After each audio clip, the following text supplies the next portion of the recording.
Assalamualaikum warahmatullahi wabarakatuh. Hi class, my name is Ivan Mahendra and now I want to talk about recount text. Jadi hari ini kita akan membahas yang namanya text recount. Seperti yang kita tahu, ini kita ada di semester 2 kelas 10. Mari kita mulai penjelasannya.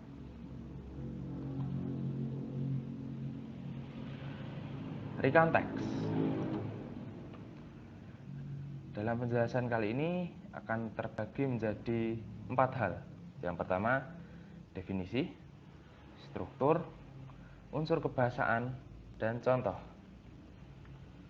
Selanjutnya, kita menuju ke definisi. Recount text adalah suatu jenis teks yang kontennya menceritakan kembali atau suatu peristiwa nyata atau kegiatan yang menimpa seseorang di masa lampau. Tujuan teks ini ialah untuk menceritakan kembali kisah nyata di masa lalu, selain juga bertujuan untuk menghibur pembacanya. Nah, recount teks ini berbeda dengan teks naratif, di mana kalau teks naratif itu biasanya bersifat fiksi atau sesuatu yang dibuat-buat atau tidak nyata. Nah, kalau recount teks ini bersifat nyata atau sesuatu yang terjadi di masa lampau dan itu adalah sebuah fakta. Selanjutnya, ciri-ciri teks recount. Ini termasuk dari rumpun definisi teks recount. Yang pertama, menggunakan kalimat past tense. Ya, karena ini menceritakan sesuatu yang terjadi di masa lampau, oleh karena itu kita harus menggunakan past tense untuk grammarnya. Seperti when, departed, would, woke up, dan lain sebagainya. Yang penting kita pakai past tense. Selanjutnya, menggunakan adverb dan adverbial phrase untuk mengungkapkan waktu, tempat, dan cara. Seperti last September, Paris Island, Surabaya, on the second day, atau juga bisa the last couple week, atau the last year, atau in Bandung, in Jakarta. Nah, kita bisa menggunakan adverb dan adverbial phrase untuk penggunaan text recount ini. Selanjutnya, menggunakan conjunction dan time connectives guna mengurutkan peristiwa atau kejadian seperti and, before, then, after that, dan lain sebagainya. Selanjutnya, generic structure dari recount text. Untuk generic structure-nya terbagi menjadi 3. Yang pertama, orientation. Di sini diceritakan untuk pengenalan subjek dari hal yang Anda ceritakan. Pengenalan dari subjek, bagaimana awalnya atau seperti apa, itu dimasukkan dalam orientation. Yang kedua ada event. Event ini adalah hal yang terjadi atau mainnya atau utama, hal utama yang ingin dijelaskan. Nah, ini ada di event. Yang selanjutnya ada reorientation. Ini bersifat opsional, bisa digunakan, bisa juga enggak, tapi ini biasanya berisi konklusi atau akhir dari cerita yang ingin Anda tulis. Ini adalah generic structure dari recount text yang terdiri dari 3 hal: orientation, event, reorientation. Selanjutnya, kita move ke unsur kebahasaan dari recount text. Yang pertama, ada noun.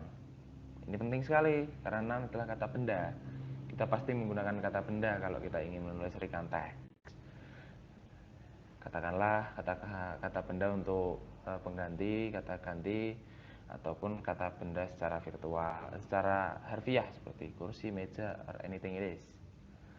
Selanjutnya past tense, seperti yang saya jelaskan tadi.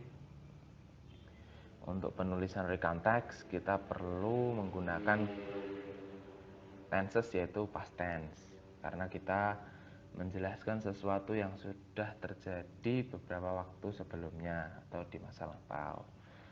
Selanjutnya ada time connective, itu seperti tadi, seperti penghubung untuk keterangan waktu seperti after that, before, atau next dan sebagainya, untuk mengurutkan susunan kejadian yang terjadi.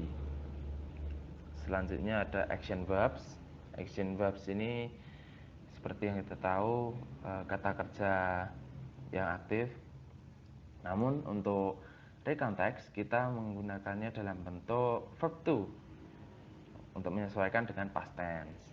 Ya seperti climbed atau hiked atau mungkin ate atau walked. Nah, segala verb yang bisa digunakan dalam recount text ini berbentuk past tense. Selanjutnya ada adverbs. Adverbs seperti yang saya jelaskan barusan juga, untuk menunjukkan keterangan, bisa keterangan tempat dan keterangan waktu, seperti on last year atau last week, yesterday. Atau kalau tempat kita juga bisa pakai in Surabaya, in Jakarta, in Indonesia, or dimanapun itu. Nah, selanjutnya ini adalah contoh dari text recount atau recount text yang berhubungan dengan peristiwa sejarah di Indonesia. Untuk yang kali ini yang saya bawakan adalah The Battle of Surabaya. Ini menceritakan pertempuran di Surabaya tanggal 10 November. Nah, di sini Anda bisa lihat dari mulai orientation, event, dan juga reorientation-nya. Reorientation-nya tentu ada di paragraf terakhir yang diawali oleh Battle of Surabaya caused Indonesia to lose weaponry which hampered the country's independence struggle. Nah, itu yang disebut dengan paragraf itulah yang disebut dengan reorientation. Nah, eventnya dimulai dari it all started because of misunderstanding between British troops in Jakarta and those in Surabaya. Nah, itu awal dari bagian event. Untuk yang on 10th November, Indonesia celebrates Hari Pahlawan or Heroes Day in remembrance of the Battle of Surabaya which started on that very date in the year of 1945. Nah, itu adalah paragraf yang disebut dengan orientation atau menjelaskan mengapa kejadian ini atau bagaimana kejadian ini berawal. Seperti yang saya jelaskan tadi, di sini terdapat seperti adverb, adverb of time, adverb of